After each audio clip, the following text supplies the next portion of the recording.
Alhures. Alhures. Alhures. Oi, oi, amigas e amigos que nos escutam.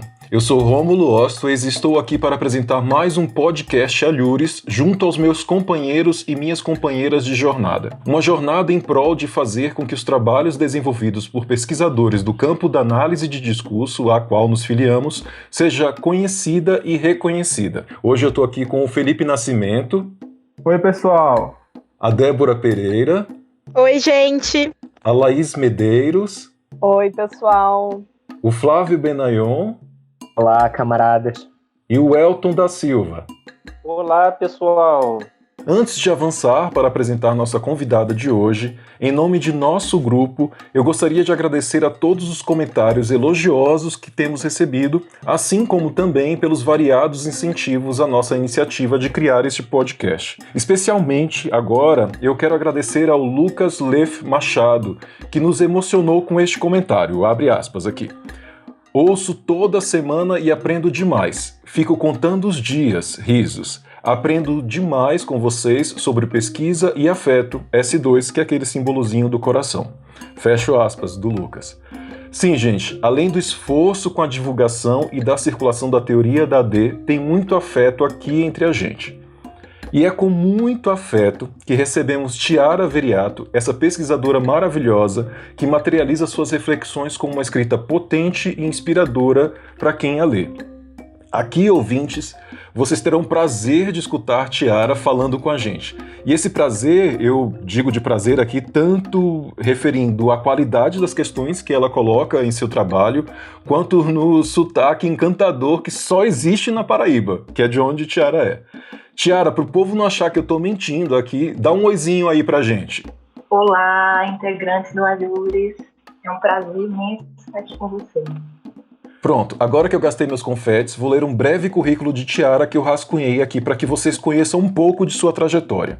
A graduação de Tiara foi na área da Publicidade e Propaganda pelo Instituto de Educação Superior da Paraíba, o IESP, em 2006. Depois disso, ela trabalhou como redatora e em projetos audiovisuais também. Já seu mestrado aconteceu no Instituto de Estudos da Linguagem, na Universidade Estadual de Campinas, no IEL Unicamp, em 2015. E no início deste ano, ela se tornou doutora também pela Unicamp. Ela tem experiência na área de linguística, com ênfase em análise de discurso, e trabalha as relações entre linguagem, violência, militância política, literatura e gênero. É participante do grupo de pesquisa Mulheres em Discurso, que é orientado pela professora e pesquisadora Mônica Zoppi Fontana. Tiara, ela escolheu o capítulo 3 de sua tese para que pudéssemos lhe propor questões. Essa tese ela foi defendida no início deste ano. A tese dela foi intitulada como Entre a Escrita e o Olhar, uma poética da violência. O link para o trabalho dela vai estar aqui na descrição, vocês não precisam se preocupar. Tiara, minha querida, eu gostaria que você falasse um tantinho da tua tese como um todo, contando sobre as questões que te mobilizaram e os materiais com os quais você lidou, aí para que os nossos ouvintes se situem. A palavra é sua, Tiara. Rômulo, querido, obrigada pelo carinho que você me apresentou. Para mim, novamente, queria frisar que é um prazer estar aqui e ter a oportunidade de falar sobre esse trabalho. Acredito que esse tempo que a gente está vivendo é um tempo em que é urgente a gente falar sobre política, sobre poética, e a minha tese ela vai de encontro a essas questões. Fazia muito tempo já que eu queria trabalhar com poesia e com literatura, e eu encontrei no doutorado uma possibilidade, no sentido de que eu, no meu doutorado, comecei, apesar de sempre ter contato com produção poética sobre poesia, aliás, de Peixe, mais localizada nos anos 80, sobretudo o livro A Língua Inatingível, junto a isso, eu também vinha flertando com certos autores também do campo da literatura, como, por exemplo, Barthes, Deleuze, Derrida. E o ponto decisivo para mim foi quando eu conheci o livro da Butler sobre os enquadramentos. Esse livro, ele chama-se Quadros de Guerra. E a Butler vai pensar nesse livro sobre como certos enquadramentos, eles sobre políticas de guerra, por exemplo, no caso do contexto norte-americano, a política islamofóbica e antiterrorista, vão enquadrar e vão mostrar certas faces do humano que, na verdade, não são reconhecidas como humano. E aí entram na esfera da abjeção. Eu já vinha meio que me cercando de como é que eu posso dizer, de um inventário de poemas, de uma certa escrita da contemporaneidade. Lendo esse livro, me chegou junto dessa leitura um acontecimento sobre o poema de Lívia Natália que se chama Quadrilha. Esse poema é um poema muito curto, ele tem 4 linhas só. Ele só diz isso. Maria não amava João, apenas idolatrava seus pés escuros. Quando João morreu assassinado pela PM, Maria guardou todos os seus sapatos. Esse poema, ele circulou fora dos livros, porque ele ganhou um concurso de poesia. E ele circulou na traseira dos ônibus, em indoor, em outdoor, na cidade de Itabuna. E ele foi retirado de circulação. E a questão para mim era que, junto desse poema, o que esse poema me mostrava era que, primeiro, a poesia ela estava aí com alto poder de fogo. Porque o que é isso? Por que um poema provoca tanto rebuliço das autoridades, por exemplo, que se doeram com o poema, ao ponto de pedir para retirar de circulação? E 2, o que o próprio poema dizia, né? Porque eu tinha ali nomes próprios que eu poderia localizar como nomes dentro de uma ficção literária, mas como nomes extremamente reais de uma política genocida no Brasil, como a gente vive hoje, uma política em que a gente fala, em que a gente, aliás, vivencia mortes cuja tônica tem a ver com raça, com classe, com sexualidade, com gênero. E aí, só para fechar, a minha questão era mais ou menos assim, quando eu me deparei junto desse poema com outros poemas também, era o seguinte: o que essa produção poética nos diz desse tempo? Junto com Lívia Natália, também Ricardo Aleixo, também Tasso de Mello, mas também Clarice Lispector, enfim, fui constituindo um arquivo. Como os acontecimentos se inscrevem no espaço da escrita poética e como essa escrita intervém na rede de sentidos que constitui tais acontecimentos. Porque você tem, por exemplo, o Tasso de Mello escrevendo um poema sobre Verônica Bolina, que foi brutalmente espancada. Então, o poema transita entre aquilo que está fora e a sua própria escrita. E aí eu me perguntava, o que pode a poesia nesse mundo de coisas a saber? Pensando a partir de Peixê, né? Como a gente tem objetos que precisam ser estabilizados nesse mundo. E o que a poesia faz com esses objetos? De que modo as dimensões do desejo e dos afetos se inscrevem em tal poesia, instaurando um espaço de possíveis? Então, não sei se eu me alonguei muito, mas de um modo geral, a minha questão girava em torno da potência do poético diante de uma política mesmo genocida, mas não só da poesia como um espaço de repetição dos sentidos de denúncia, mas como um espaço em que algo também se dava como algo da ordem de um desejo, algo da ordem do impossível. Bem, Tiara, enfim, esse programa promete. A gente vai ter um programa muito especial hoje. A sua fala inicial também me emociona bastante, assim, e acho que desde as nossas conversas de bastidores na preparação deste programa, antes mesmo da gravação, a gente já ficou bastante inquieto com a leitura, né? E eu acho que essa nossa conversa agora vai mostrar um pouco dessa inquietação, né? Até porque as questões que os colegas têm aí e para te fazer, né? Vou mostrar um pouquinho do modo como você mexeu com a gente, assim. Tiara, quem vai começar a fazer a questão para você é o Felipe, que já está aí com a mãozinha levantada. Eu vou deixar você na companhia dos meus colegas, dos meus companheiros e companheiras daqui do Alhures. Vou ficar de orelhas em pé aqui escutando vocês e mais tarde eu volto, tá certo? Felipe, é com você. Oi, Rômulo, muito obrigado. Oi, Tiara, que bom te ouvir. É um prazer te ter aqui com a gente no nosso podcast do Alhures. Preciso confessar que ao começar a ler a tua tese, tantas boas lembranças vieram à minha cabeça, principalmente as boas risadas nos corredores do IEL, lá na Unicamp. Embora o processo de escrita de uma tese possa ser doloroso, os colegas e as boas risadas de fato aliviam o peso desse processo, pois confortam e alegram. Espero te reencontrar em breve e te dar um grande abraço. Covid vai embora. Quanto à tua tese, eu fui tropeçando em trechos que, sem dúvidas, vão impactar na forma em que olharei a escrita de textos literários, como também a dos meus alunos. A narrativa de tua tese é um primor. Há uma fluidez imensa na tua escrita. Me prendeu a atenção a forma em que tu foi relatando o teu percurso, passando pela dissertação e chegando à tua tese. E tu afirma, ainda na introdução, abro aspas, que o teu olhar não é mais sobre a militância, na tua tese, no caso, mas sobre o modo como uma poética é, antes de tudo, uma ética e uma política. E aí vem o receio de não sufocar a poesia, fazendo-a carregar a bandeira, como já disse Adélia Prado. Fecho aspas.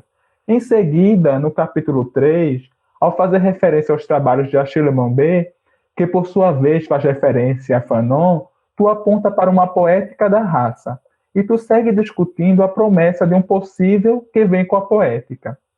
Minha pergunta é mais geral, Tiara. Eu gostaria de te ouvir falar sobre o que é poética, ou seja, gostaria de saber como tu articulou na tua tese o teu olhar singular com as noções de poética, ética, política e escrita, e como tu foi fazendo essa costura, tendo a análise de discurso um dos teus pilares. Sinta-se à vontade para comentar qualquer ponto do meu comentário e desde já agradeço muitíssimo pela tua resposta. Felipe, querido, eu, enfim, também sinto uma saudade imensa, também te ouvindo me dá, assim, aquele gosto dos corredores do IEL, da cantina, da convivência mesmo, né? E como foi bom estar junto nesse tempo. Além do sotaque que também me dá, assim, aquele sentido de casa, né? A gente é meio conterrâneo, daí de Pernambuco, estão ali se tocando.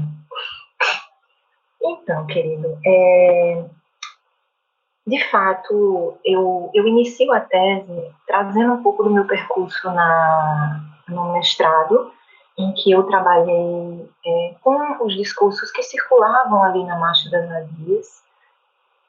E o último capítulo do mestrado vinha com um álbum chamado Vadivas, em que tinha alguma coisa ali que era militância, mas ao mesmo tempo não era militância. Eu já vi ali que o meu interesse analítico e teórico ia para alguma coisa de outra ordem, quando a gente fala de política. Quando eu cheguei no doutorado, e eu me deparei com uma certa montagem de arquivos e corpos, primeiro, assim, eu acho que não dá para dizer que meu trabalho é um trabalho que analisa apenas poesias. Eu acho que eu trabalho com um regime de instâncias enunciativas diversas. O capítulo 3 não traz isso, mas eu busco colocar a poesia em relação com várias instâncias. Desde, por exemplo, uma nota de jornal, passando por um testemunho de luto, passando por, enfim, matérias jornalísticas de vários tipos e vertentes, passando também por outras produções literárias, fazendo uma relação também com o campo teórico. Então, e eu acho que a análise do discurso é um lugar que permite a gente trabalhar no confronto entre essas instâncias. Uma das questões que você traz, uma questão que você traz é muito interessante, que é sobre o poético, né?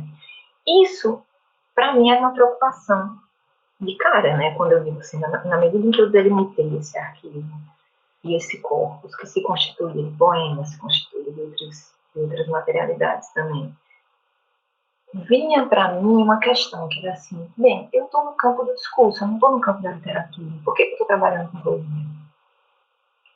Porque a poesia, para mim, tinha algo a dizer, algo a interferir no discurso.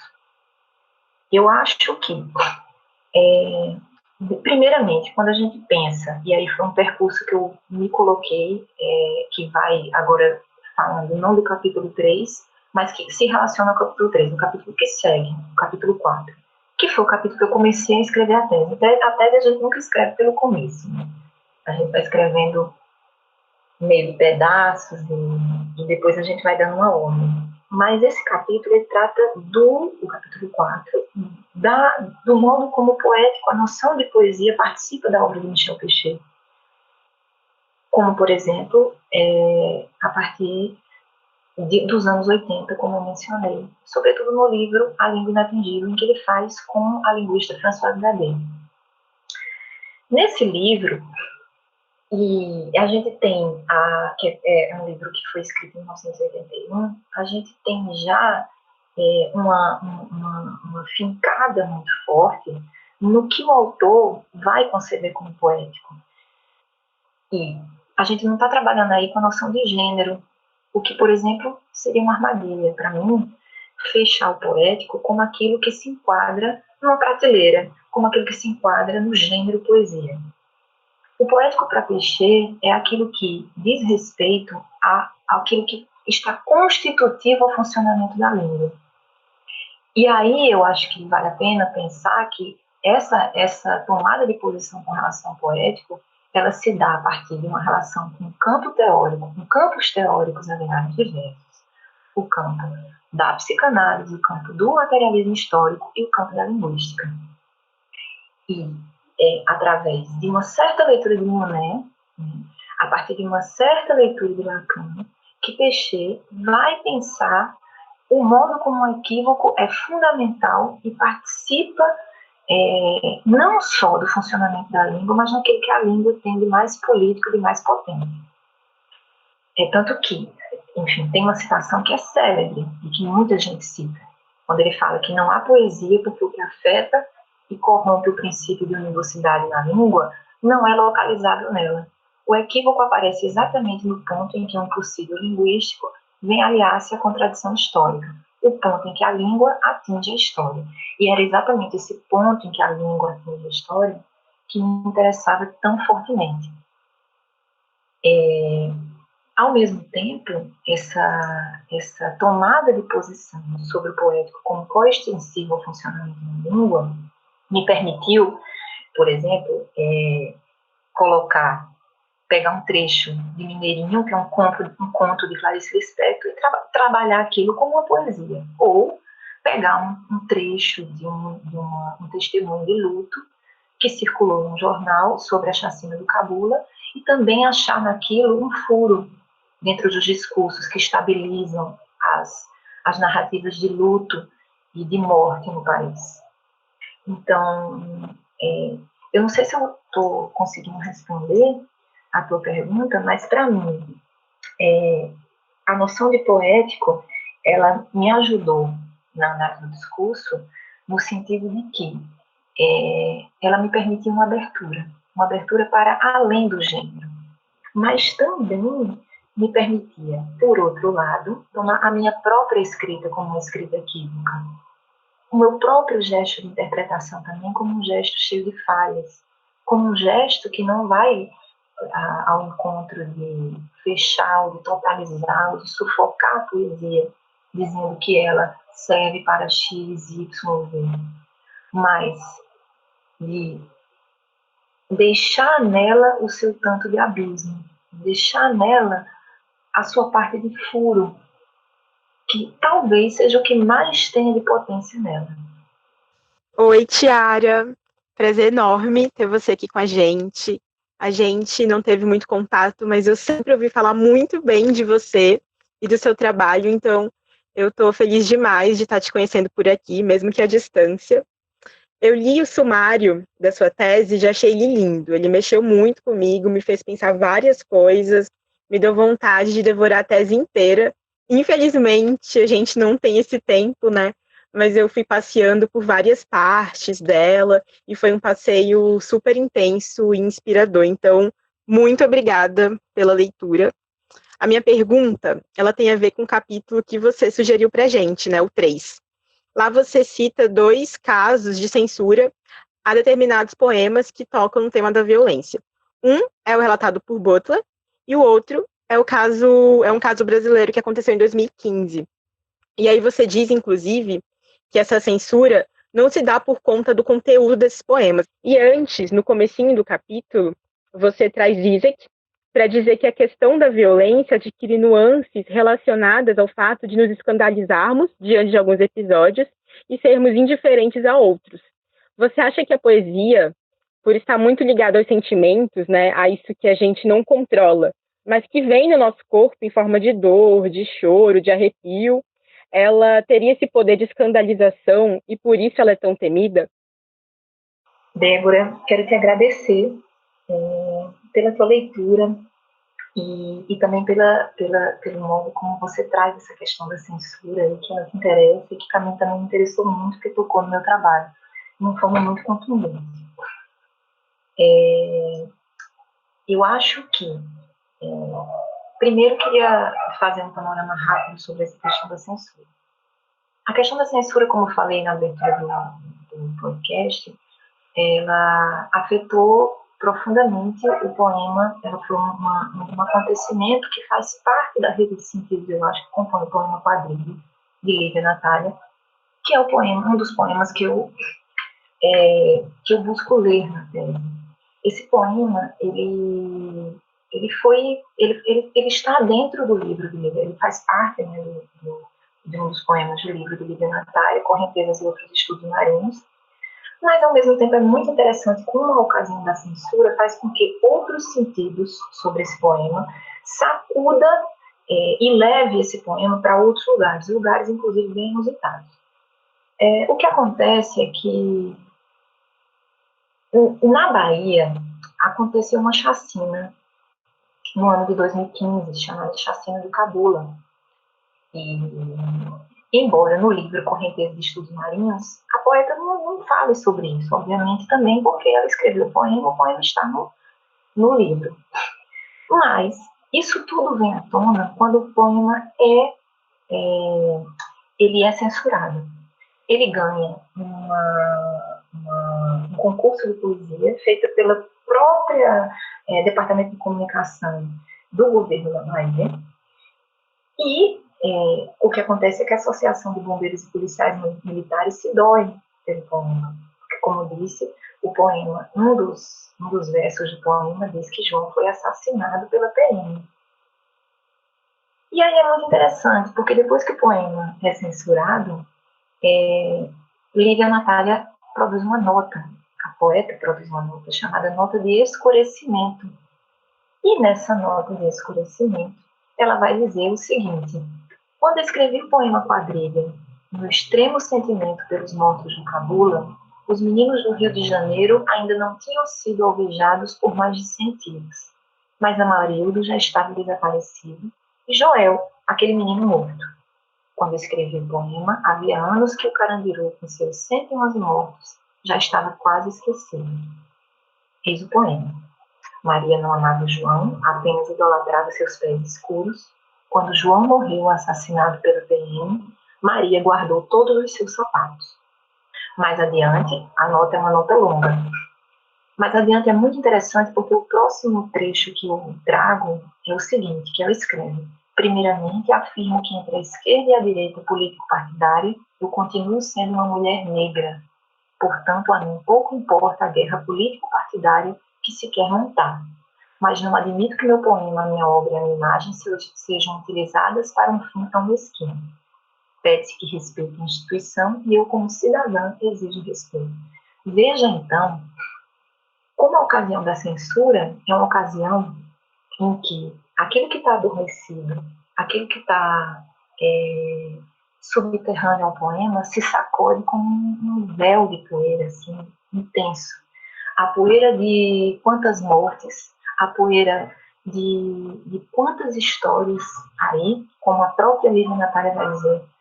A nota que ela escreve é muito interessante, porque o que ela vai dizer é que o poema ele extrapola o seu acontecimento enquanto escrita. E ele vai de Cabula, passando pelo menino Joel, passando pelo Carandiru, e eu poderia dizer, no meu gesto de leitura, passando pelo próprio acontecimento da escravidão, porque todos esses acontecimentos estão ligados pelo acontecimento que é a colonização, a dimensão da raça, da classe, aqui no Brasil. Eu fiz uma relação entre esse poema e a coletânea Poems from Guantanamo, Poems from Guantanamo, que Butler vai falar no quadro de guerra.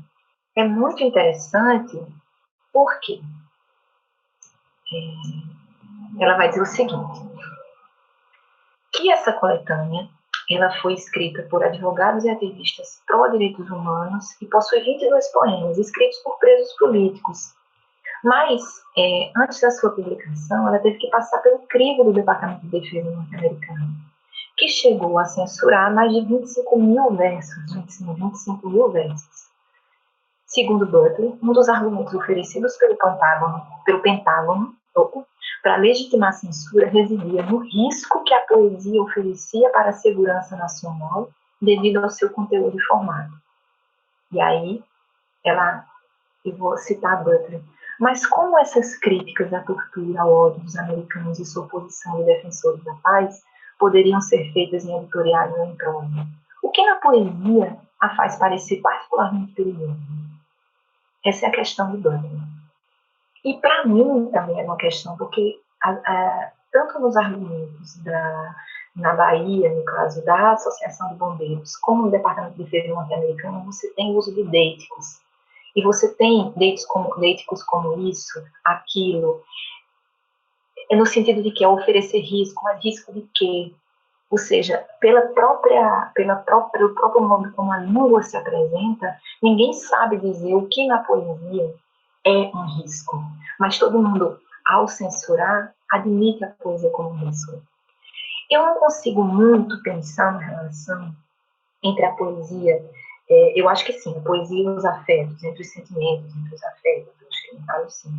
Mas eu acho que aí a gente tem uma coisa muito forte, que é o seguinte, aquilo que é feito para circular em determinados lugares e não em outros. E que ao sair de determinados lugares causam alvoroço, causam rebuliço. Tirar um poema do livro e colocar num buzzdoor, num outdoor, veja bem, o poema está circulando pela rua. Esse poema é um convite a quê? A um levante? A uma revolta? O que esse poema... Qual é o poder de fogo que esse poema tem quando ele sai do livro?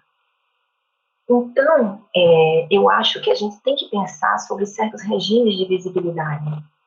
No caso da coletânea que Butler vai trabalhar sobre os poemas de Guantánamo, é muito interessante, porque todo mundo sabe que acontece censura em Guantánamo. Mas por que a poesia não pode falar sobre isso? Então, não são questões que eu consigo responder, mas eu acho que são questões que vão mostrando, elas vão explicitando o modo como poético é algo que não é tão apaziguado assim, que não é tão inofensivo assim. E quando a gente fala do poético, a gente está falando da língua. Então, assim, eu acho que a gente pode pensar o poder que a língua tem. Antes de pensar em gênero, antes de pensar naquilo que se diz que é ou não poesia. Mas eu acho que é o poder da linguagem mesmo. E essa era uma das questões que me interessou muito e que me fez pensar o funcionamento da censura nesses lugares.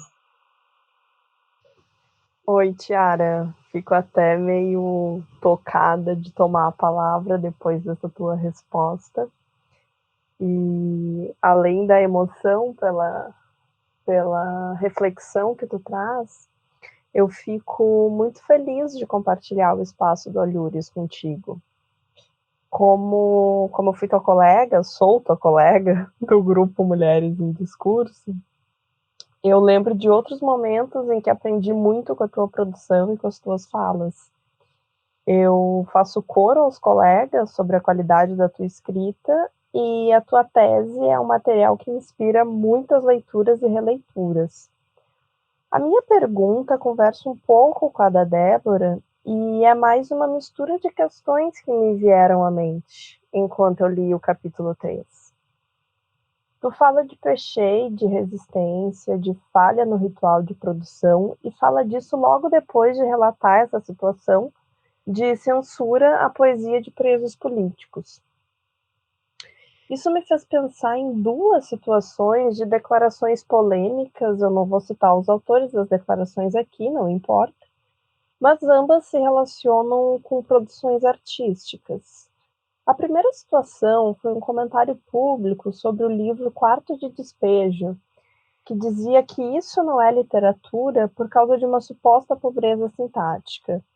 A segunda situação foi um alvoroço quando a Unicamp incluiu um álbum dos Racionais como leitura obrigatória para o vestibular, o que gerou comentários sobre as músicas fazerem exaltação a bandidos e por isso serem inadequadas de cumprir esse papel de leitura obrigatória para um processo seletivo numa universidade. Eu pensei nessas situações, Tiara, quando tu fala de um corpo negro que já vem significado por uma política de morte. E o que me parece é que quando ele é deslocado desse lugar, a gente observa essas reações muito incomodadas. Eu fiquei pensando se a possibilidade de poesia não seria ela mesma uma falha no ritual. E queria te ouvir falando um pouco mais sobre isso, sobre como tu vê a relação entre poesia, falha e resistência nessas condições de produção específicas. E já te agradeço por qualquer observação que tu fizer nesse sentido. Muito obrigada. Laís, para mim é uma honra também, um prazer estar aqui conversando contigo, sabendo que a gente também já troca, e enfim, já trocou e vai trocar ainda muita ideia. Você trouxe a situação do Isso Não É Literatura, que é um trabalho brilhante que você fez e apresentou no SEAD, sobre as críticas feitas à obra de Carolina de Jesus. E eu acho que, assim, quando a gente vê essas críticas, eu acho que a gente tem que pensar de onde elas vêm. Né? Eu acho que é aquela coisa bem do clichê que todo mundo já conhece, que é do imbecil. Quando aponta a lua, a gente olha para o dedo que aponta. E eu acho que, como você mostra no seu trabalho, os lugares que vêm dessas críticas, ao dizer que isso não é literatura, ou a recorrer à língua e à norma para falar sobre isso, enfim, são lugares que, embora não marcados na nossa sociedade, são lugares também racializados, porque o lugar branco é um lugar também racializado, né? Embora a gente sempre esteja aí trabalhando como um lugar não marcado, um lugar neutro, mas ainda bem que é uma produção intelectual intensa hoje, descentralizando, né? Descentrando aquilo que está no centro e que não é marcado. Mas, enfim, você traz uma questão muito interessante sobre o modo como o corpo participa, né, da noção de resistência, das falhas nos rituais e do papel das políticas e da resistência na obra do Peixe. Eu acho que trabalhar essas questões na minha tese foram fundamentais no sentido de que eu vinha recolhendo poemas, textos, enfim, diversos recortes sobre essa relação entre morte, raça, classe, violência no Brasil. Né? E foi muito interessante para mim perceber lugares em que esse corpo se estabilizava, de certo modo, como, por exemplo, em certas matérias de jornal, e lugares em que esse corpo ele se opacizava, ele não era nada vilão. Eu vou trazer um trecho que eu trabalhei de Clarice Lispector, do conto Mineirinho. É muito interessante, porque ela escreve esse conto em 1977 e conversa com a tomada de posição a respeito do incômodo, né, sobre a presença da obra dos Racionais no vestibular. Essa coisa, né, de fazer poesia para bandido, entre aspas. Né? E aí o que ela vai dizer em 77 é o seguinte, ela vai dizer: por quê? No entanto, a primeira lei, a que protege o corpo e vida insubstituíveis, é a de que não matarás. Ela é minha maior garantia.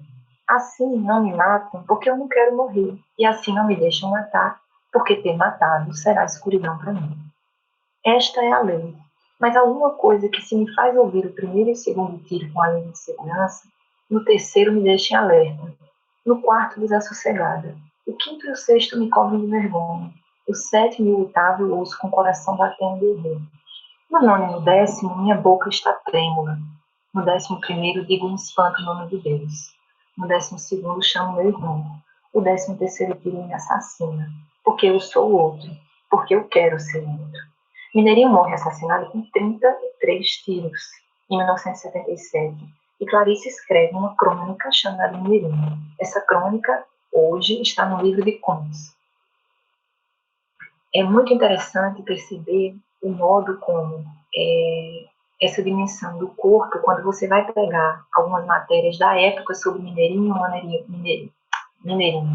um bandido, Mineirinho é um meliante, Mineirinho é um fora da lei.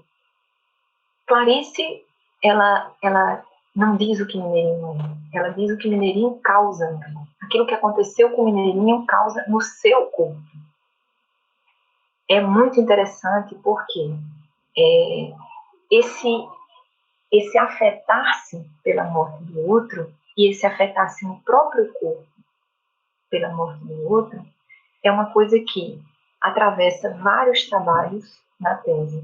Quando Tasso de Mello escreve um poema para Verônica e ele diz: eu não suporto ver o que fizeram com Verônica, não suporto as marcas no rosto de Verônica, ele não está falando só de Verônica, ele está falando da insuportabilidade do olhar para aquilo que fizeram com Verônica. Ele está falando de um afeto, daquilo que o afeta diante da violência. Então, eu acho que, se a gente for pensar do ponto de vista teórico, a gente tem uma produção riquíssima sobre a dimensão do corpo, quando a gente vai pensar na resistência. O próprio Peixe, quando vai pensar nas falhas do ritual de produção, ele vai trabalhar com um relato de um intelectual que vai para uma fábrica e o braço para, e ele não consegue, o corpo não responde àquela minha produção. Do ponto de vista da produção que eu trabalho, essa falha no ritual e essa relação do corpo diante desses equívocos, dessa falha, me fez perguntar, dentro do âmbito da língua, vamos pensar nas designações, vamos pensar nas nomeações, vamos pensar no modo como esse corpo ele é trabalhado, vamos pensar na forma como esse corpo é tanto transparente como é opaco. Vamos pensar na potência que é chamar alguém pelo nome próprio ou chamar alguém de vítima, de número. Então, tudo isso estava em jogo quando a gente pensa na dimensão da língua e do corpo. E eu tentei trabalhar nesse âmbito. Eu acho que essas relações, é uma pena que elas continuam aí a serem trabalhadas da pior forma possível, mas é um alívio que elas continuam também sendo trabalhadas e sendo rangidas da melhor forma possível, que é mostrando que esse corpo, que se apresenta como transparente, que a gente aponta e diz que é negro, e que é X e que é Y, ele é um corpo extremamente opaco. Eu, ao mesmo tempo, fico perplexa com algo que não para de acontecer no Brasil, que são mortes, assassinatos e violências de todo tipo, envolvendo essa dimensão do corpo e do reconhecimento desse corpo, como eu disse, mas, ao mesmo tempo, para mim, é muito bom perceber que esse corpo está na luta. E falar desse corpo também é uma maneira de fazer essa luta acontecer. A luta é também pelas palavras. Tiara, fico muito feliz por sua presença aqui no Alhures e por termos a oportunidade de conversar sobre um texto tão forte. O programa, as perguntas até agora estão sensacionais, as suas elaborações também. Sua escrita e seu trabalho me impactaram bastante. Pensar na necropolítica perpetrada pelo Estado, seja no Brasil ou em outros países, e em como parece que estamos longe de fazer toda essa violência acabar, me deixam bem assustados. Por outro lado, pensar na poesia como uma potência que ameaça o Estado a ponto de sofrer censura do Departamento de Defesa norte-americano não me deixa aliviado, mas me deixa esperançoso por mostrar um caminho por onde podemos seguir. Em seu trabalho, você fala sobre Estado, biopoder, necropolítica e faz uma produtiva leitura de autores como Foucault, Butler, Agamben, Bembe. Inclusive, assim que acabei de ler seu texto, fiquei tomado pela vontade de conhecer melhor Bembe e fui ler Necropolítica. Um texto importante para compreendermos nosso tempo, disponível gratuitamente nas redes e que, caso nossos ouvintes tenham a oportunidade de ler, vale muito a pena. Minha questão se centrará justamente sobre suas reflexões em torno deste autor que pensa necropolítica. Ao ler Bembe, você aponta como a figura do negro foi criada discursivamente como uma figura radical de exclusão e também aponta como raça e negro, essas palavras, essas noções, raça e negro, não são tomados como fatos naturais, antropológicos ou genéticos, mas considerados a partir de uma estrutura de ficção e fantasmagoria. Em seu texto, lemos como esse imaginário do negro como figura radical de exclusão tem servido de justificativa ao longo dos séculos a incontáveis catástrofes, devastações psíquicas, crimes e massacres. Você indica também como a presença de Frantz Fanon é decisiva no pensamento de Bembe, sobretudo na percepção do racismo e da lógica colonial presentes no pensamento contemporâneo. Para Fanon, o negro é um produto de um conjunto articulado de narrativas construído com a figura do branco. Eu gostaria de te ouvir comentar sobre como essa construção do negro em relação ao branco concorre para a produção dessa figura radical de exclusão, que serve a uma eterna atualização da lógica colonial e sustenta a necropolítica. Se a figura do negro deve ser considerada a partir de uma estrutura de ficção, a do branco também deve ser? Qual é a dinâmica da relação entre essas figuras na existência e na perpetuação da necropolítica? Você poderia comentar um pouquinho sobre como essa lógica da figura radical de exclusão funciona hoje no Brasil, um país que não cessa de assassinar pessoas como a menina Ágata, de 8 anos, ou as 12 vítimas da chacina do Cabula, ou os mortos na chacina de Paraisópolis? De antemão, já te agradeço pela sua resposta. Pergunta de fôlego, hein, Flávio? Quero te agradecer já pela interlocução e fazer aqui não sei se eu vou conseguir responder as tuas questões, mas eu acho que dá para retomar um pouco do percurso e da importância de Bembe no meu trabalho. Quando eu comecei a pesquisar e a iniciar minha escrita, eu via que eu precisava fazer uma articulação do ponto de vista da dimensão da raça. Articulação que já foi feita por várias outras figuras importantes da análise do discurso, minha colega Mariana Sestari, Rogério, Fábio, enfim, Luana está fazendo, e tantas outras pessoas e pesquisadores que estão aí fazendo. Fui para Mbembe, por quê? Mbembe me trazia, de maneira muito perspicaz, o modo como essa dimensão da raça, primeiro, se desgrudava de um fato biológico, de um fato natural, mas sobretudo, ia interrogar como os discursos e como diversas instâncias iam produzir a raça, o negro, a África, como fatos naturais, como fatos dados, como fatos evidentes.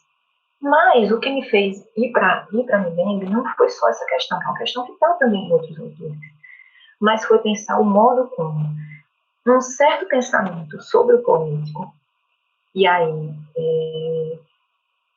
Mbembe vai fazer uma leitura de Aimé Césaire e de Fanon, que me interessa muito, que é de pensar como o poético vai furar essa dimensão da raça. Como o poético vai fazer com que, uma certa produção poética vai fazer com que essa dimensão da raça, se pelo menos não seja abolida, o que não dá, mas que a gente trave com ela uma relação de equivocidade e não uma relação de pura transparência. Você traz na tua questão, deixa eu recorrer aqui novamente, você traz na tua questão essa evidência da figura do branco, né? Como se... Eu acho que uma das questões que o Mbembe traz é de que se você tem uma lógica da identidade causada na autocontemplação, tudo aquilo que é diferente é o outro. Então, você tem, desde o começo do capítulo, no Crítica da Razão Negra, você tem um trabalho que vai interrogar o modo. Quem é esse outro que aponta? Quem é esse que aponta o outro como outro? O que eu acho interessante é que Mbembe nos coloca diante de uma espécie de genealogia do racismo. Ao se perguntar como as figuras do negro e da África são construídos como o outro de uma identidade europeia, ele desloca a questão de qualquer perspectiva essencialista, genética ou mesmo antropológica em direção ao giro do olhar, para aquele que aponta, que segrega, que massacra, que exclui. E eu acho que nesse gesto, Mbembe percorre, não só acho, como ele realmente percorre discursos das mais variadas matizes, científicos, biológicos, filosóficos, estéticos, jurídicos, pensando como a dimensão da raça faz apelo a uma dimensão também amedrontadora, a sua existência fantasmagórica, a sua figura de neurose fóbica, e daí a gente sabe que Mbembe tem uma relação muito forte também com a psicanálise.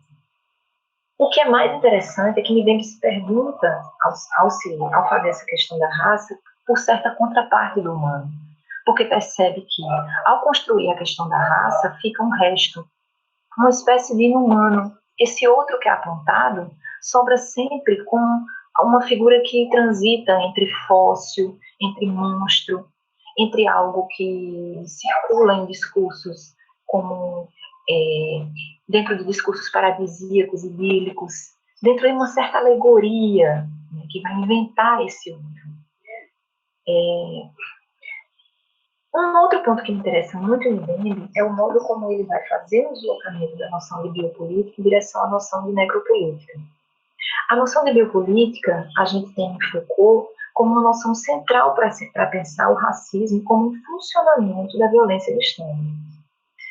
O que Mbembe vai fazer é que, embora Foucault e Agamben tenham pensado a biopolítica na relação com a Shoah, aí eu acho que Mbembe vai fazer um deslocamento muito interessante, que ele vai pensar que as primeiras formas de experimentação biopolítica não são a Shoah, são a colonização. E, arrematando com essa questão que você traz, que é extremamente perversa, sobre a questão da chacina do Cabul e sobre a questão da menina Ágata, que foi brutalmente assassinada, e eu poderia dar vários nomes, como, por exemplo, Cláudia, a mulher que foi conhecida como a mulher arrastada, por uma viatura da PM, o menino Miguel, que foi jogado do alto de um prédio pela patroa da mãe. Enfim, isso tudo mostra como a gente tem uma licença para a violência no Brasil que se atravessa das dimensões da raça e da classe, e da territorialidade também.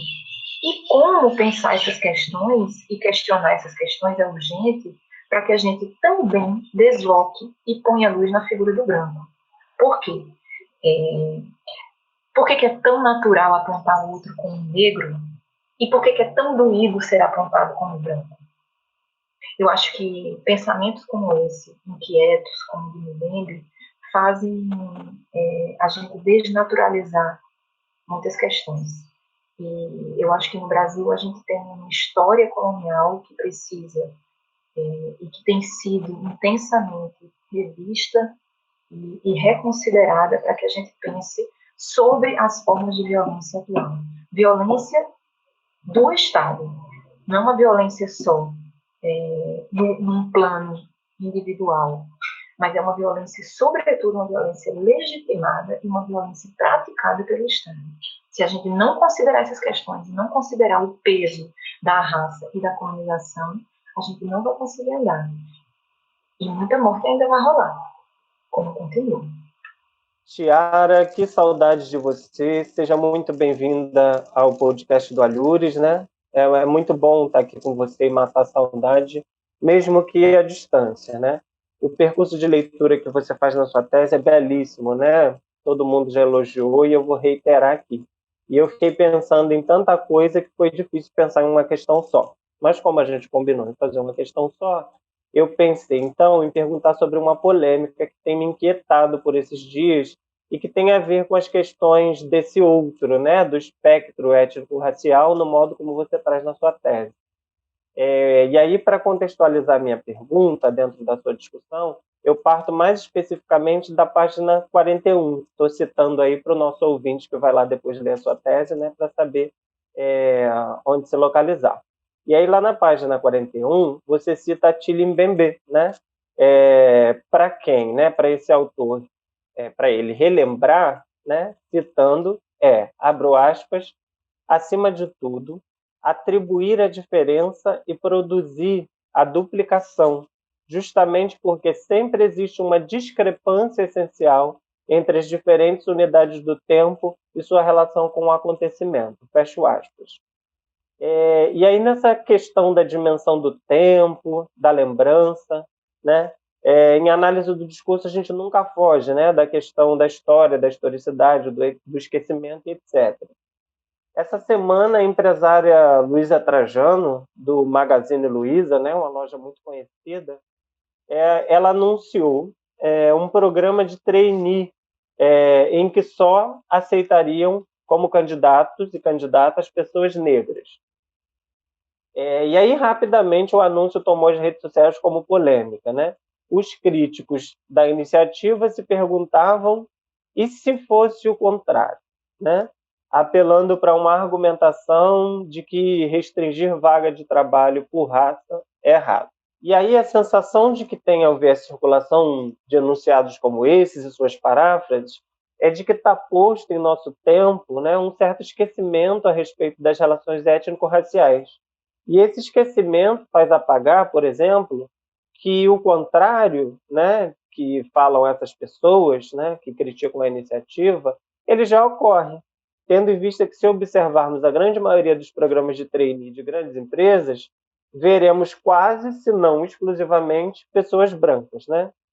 E aí, diante disso tudo, eu tenho duas perguntas, né? Como você vê, como analista do discurso e pessoa política e eticamente engajada, essa questão, né? E como que o percurso de leitura que você faz na sua tese, enfim, e também na sua trajetória, ajuda a compreender os elementos dessa trama? Obrigado, Tiara. Elton, querido, saudade. Te agradeço muito também pela leitura e te agradeço também por trazer e relacionar um tema tão contemporâneo, um tema tão urgente, né, com o meu trabalho. É muito interessante porque, ao trazer essa polêmica em torno da Magazine Luiza, você traz pondo luz sobre a questão da dimensão do acontecimento, que é um ponto tão importante, enfim, quando a gente vai pensar, eu acho que na análise do discurso, do ponto de vista teórico, e quando a gente vai pensar também as questões cotidianas, as questões políticas e as questões do nosso tempo. Eu acho que o que me vem de trás nessa situação que você coloca sobre essas diferentes unidades do tempo e sua relação com o acontecimento é que o tempo que a gente vive, ele é um tempo extremamente paradoxal. E isso não só no Gandhi, eu acho que se você for para Peixe também, você vai ver que há uma relação do acontecimento com a memória e com a atualidade. Se você for para Gandhi, ele vai trabalhar a noção de contemporâneo como uma relação, sempre uma relação entre o antes, entre o estar com o que está, entre o antes com o agora e o depois. Eu acho que esse tempo é paradoxal porque ele nunca é totalmente presente. Ele se arrasta entre passado e futuro e vai deslocando essas temporalidades. Eu acho que um acontecimento como esse, envolvendo a abertura do trainee e a polêmica que causa, é como a gente fala assim, eu acho que observando essa questão, isso é mais um sintoma do modo como raça, no Brasil, e classe, possui uma dimensão extremamente traumática. Uma dimensão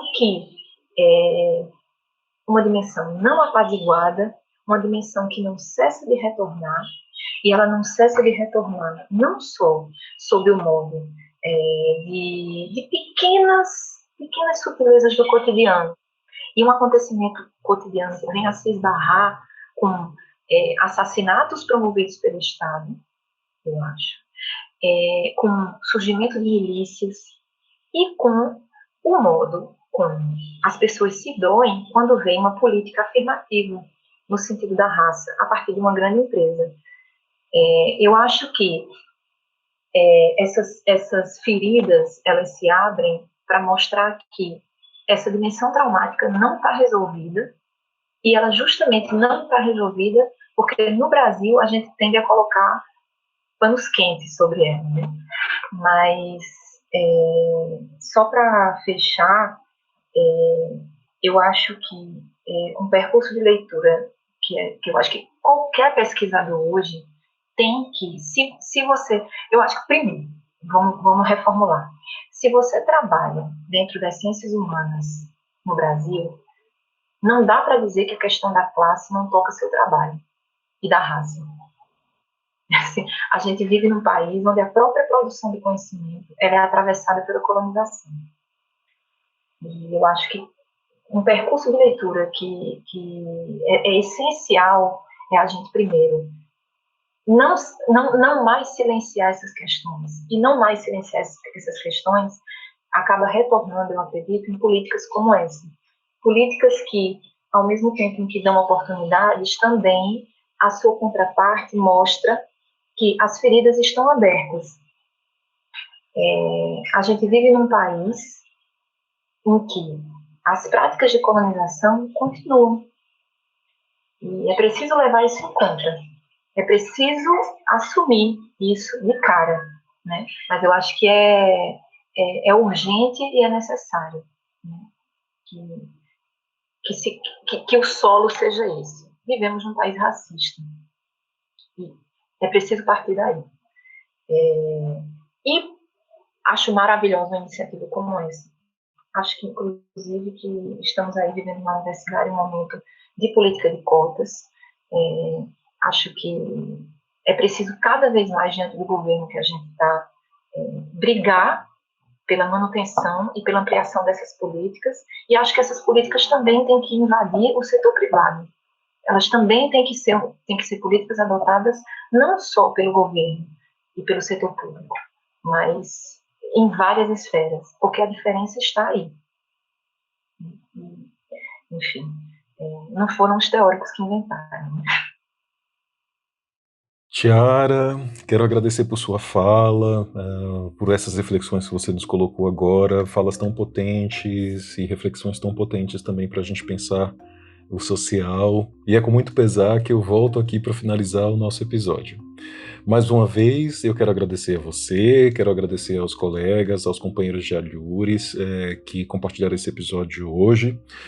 Nós aprendemos bastante com a leitura do seu trabalho, né, e com as tuas respostas às nossas questões. Eu torço para que os nossos ouvintes tenham se interessado, tenham ficado com muita vontade de acessar tua tese, ler tudinho assim. Lembrando para todo mundo que o link para acessar a tese vai estar na descrição aqui do episódio. E aí, Tiara, queria saber se você tem mais alguma coisa para falar. Bom, eu quero agradecer novamente a vocês pela oportunidade de estar aqui falando. Eu quero agradecer também a todos que se fizeram presentes no percurso de tese, a minha professora, orientadora, amiga querida, Zóbia Fontana, Mônica Zóbia, Sueli Aires, Fábio Ramos, que estiveram presentes na banca, Daniela Palma e Suzy Lagazzi. Quero dizer o quanto para mim, embora falar aqui também seja, a gente acaba se atropelando, mas foi muito importante. Eu vim comentando antes aqui na nossa conversa de bastidores, enquanto defender a tese, depois da defesa da tese, para mim foi um período em que, nessa quarentena, tudo ficou meio complicado por conta eu também sou mãe, tenho um filho chamado Erasmo, lindo, mas que também me fez mergulhar numa realidade que é de ser pesquisadora e ser mãe.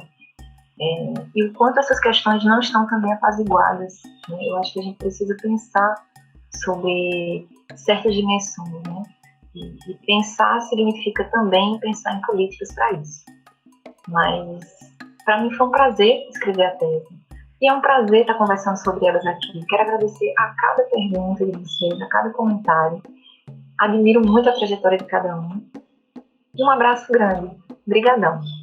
Que bom, Tiara, que você marcou essa sua posição de mãe pesquisadora num momento como esse, de pandemia. É importante que a gente faça isso neste momento, né? Para mostrar como o trabalho da rotina de pesquisa também é um trabalho que envolve outras searas da nossa vida, né? E que a pandemia também está nos afetando sobremaneira. Então, por hoje é só. Eu queria que você que acompanha o Alhures ficasse ligado nos nossos perfis do Facebook e do Instagram para acompanhar o que a gente tem feito por aí. Se você curtiu o episódio de hoje, eu peço que você compartilhe e coloque em suas redes, comente para nos ajudar a circular, assim, né, entre seus colegas, familiares e quem mais estiver acessando as suas redes. Você também pode mandar suas dúvidas, críticas e sugestões por e-mail, e o e-mail é alhures@gmail.com, repetindo, alhures@gmail.com. Nosso abraço a todas e todos. Na semana que vem a gente volta com mais um episódio do podcast Alhures. Então, tchau, pessoal. Tchau, pessoal. Até mais. Tchau, pessoal. Até a próxima. Tchau, Abraço, gente. Tchau, gente. Tchau, pessoal. Valeu. Alhures. Alhures.